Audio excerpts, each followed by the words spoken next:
Salut à tous, hola amigos, j'espère que vous allez bien, donc bienvenue sur la chaîne, donc si vous êtes nouveau.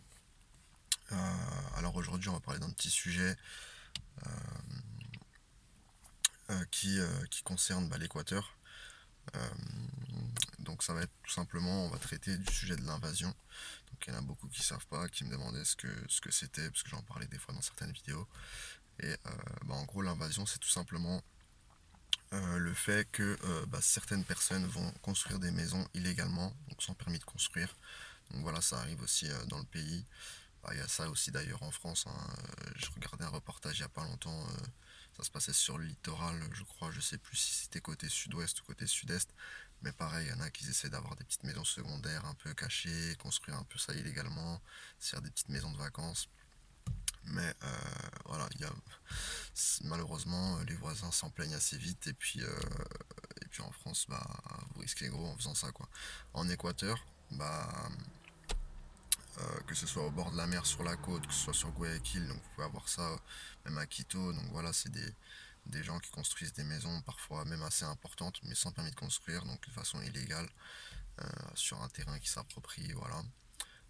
Faut savoir qu'il y a aussi une loi en Équateur qui permet à une personne, quand elle a un terrain, souvent c'est les personnes qui sont pauvres, etc. Donc quand elles s'installent sur un terrain, par exemple un terrain qui est abandonné, etc., si le terrain n'est pas revendiqué, je crois, au bout d'une vingtaine d'années, faut que la personne dépose, faut que celle qui occupe le terrain, du coup, qui squatte le terrain, donc en gros, faut qu'elle dépose un recours au municipal, donc à la mairie en gros.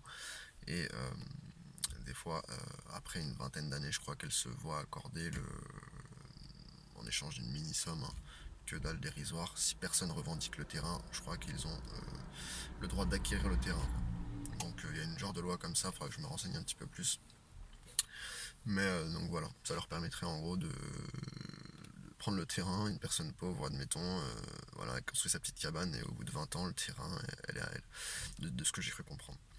Donc voilà, donc sinon, il y en a qui le construisent de façon, voilà, comme je vous dis, une petite cabane, ça va être beaucoup plus petit, il y en a qui vont construire des trucs un peu plus gros, et des fois, c'est tout un bidonville qui est construit comme ça, quoi. Donc c'est une limite d'une ville dans la ville où il y a vraiment que des petites cabanes, que des petites maisons comme ça en bois, ou voilà, vraiment rustiques, qui ont le strict minimum. Donc je vous conseille pas de vous aventurer dans ce type d'endroit, c'est bourré de chiens. C'est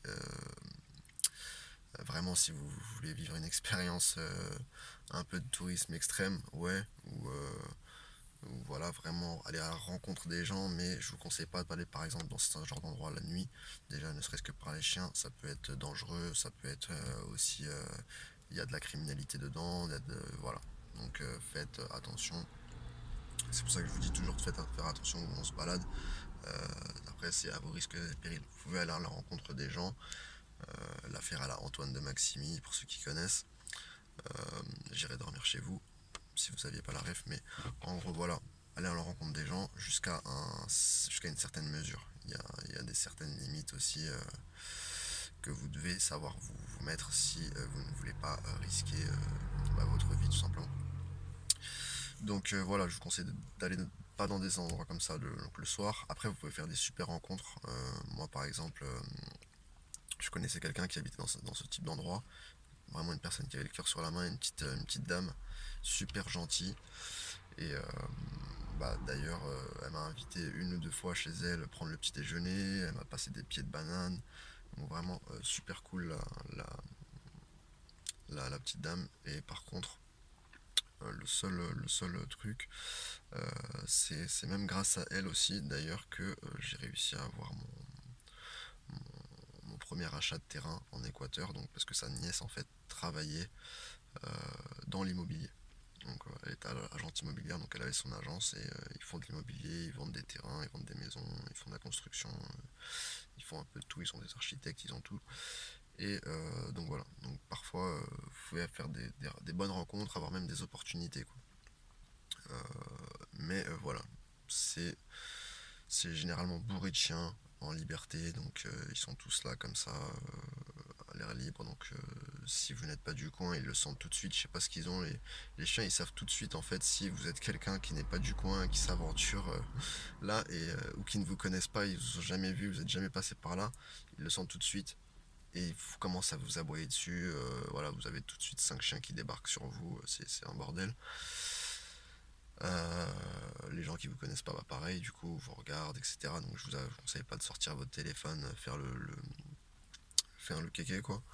Mais, euh, mais sinon, voilà, quand vous le voyez tout de suite, en fait, quand il y a quelqu'un qui est du secteur, et qui passe, voilà, il y a déjà les chiens lui aboient pas dessus, etc., etc. Euh, voilà pour ça. Pareil, faites attention quand vous achetez un terrain ou vous achetez un bien. Faites attention que ce soit pas de l'invasion justement. Donc vérifiez que la personne a bien toutes ses écritures, les papiers, les documents officiels de titre de propriété, les cadastres, tout.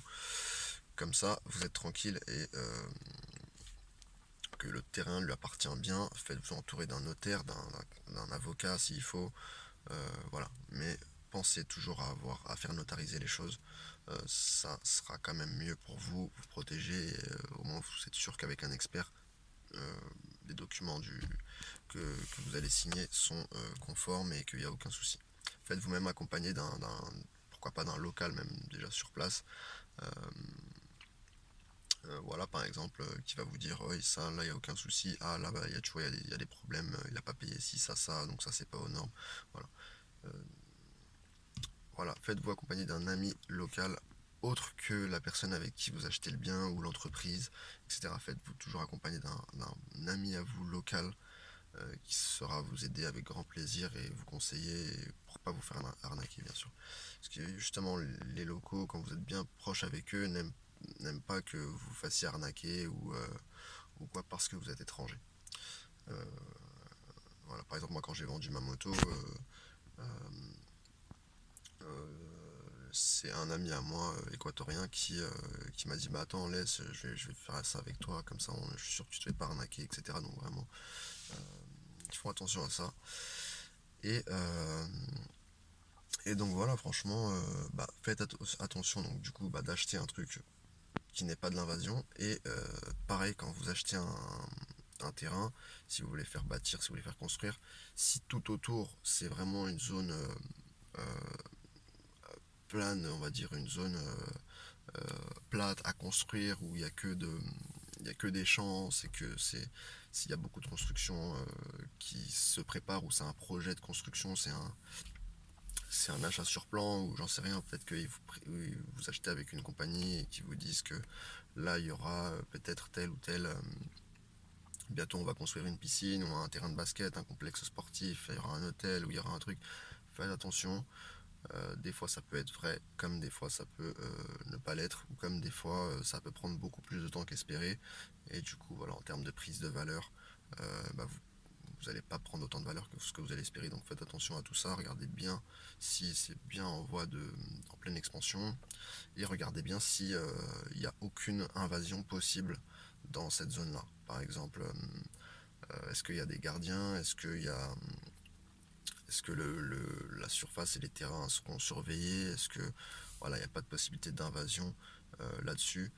Donc, par exemple, si c'est une urbanisation ou des lots de terrain, veillez à ce que ça soit surveillé et qu'une fois que vous avez acheté, que bah, il n'y ait pas d'invasion possible à cet endroit-là, que ce soit par une loi de la municipalité qui a été faite spécialement pour cette urbanisation. Donc c'est généralement ce qu'ils appellent ça, ils appellent ça, on va dire, une zone où c'est entièrement des logements neufs en fait, soit maison, soit appartement, voilà. Donc ce qu'ils appellent l'urbanisation, c'est ça en fait. Donc ils vous vendent ça sur plan et voilà, veillez à ce qu'il n'y ait pas d'invasion, par exemple quand vous allez acheter un truc comme ça, que ce soit sécurisé, etc. Donc voilà, c'était tout pour cette petite vidéo. J'espère que vous avez appris des choses. Si vous êtes nouveau sur la chaîne, n'hésitez pas à vous abonner. Euh, et puis voilà, un petit commentaire si tu as des questions, je n'hésiterai pas à y répondre. Et puis je te dis à la prochaine. Salut à tous, ciao.